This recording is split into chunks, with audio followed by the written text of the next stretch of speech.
به اجازت زن اول به اجازت زن اول اجازت است.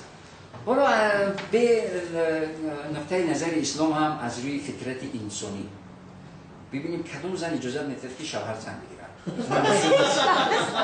اصلا وجود نداره. قصه هست بگذار بگم. واقعیت هم هست. در عصر گذشته شاهی چند زن داشتن و ملیکو دیگر زن کلان دویم در مملکت هیچ کس زنان نیست. دیگر خدر زیاد کردن، مجبور کرد میگه که سروزیر مهلت باید که زن دیگه بگیری. حیران میشد، شاید در اونجا یعنی عادت نشده بود.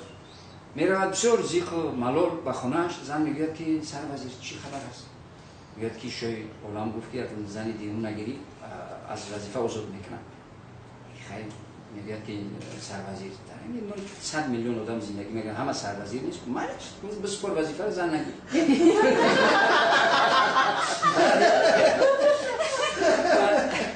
بعد یاد از کزیکترش آمد.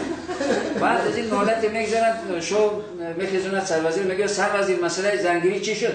میگه شوی علام تیار دیده شده. میگه تا آخر ماه مهلت، اگر زنی دوم نگیری دور میکشم.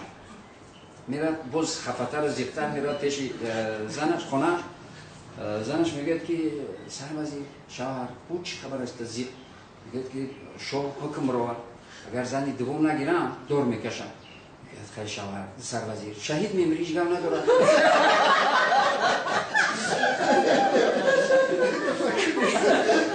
یعنی بمردن روزی میشه، بمردن شوهر روزی میشه دیگه. با زن گرفتن طبیعتی زن است، یعنی طبیعتی خوب.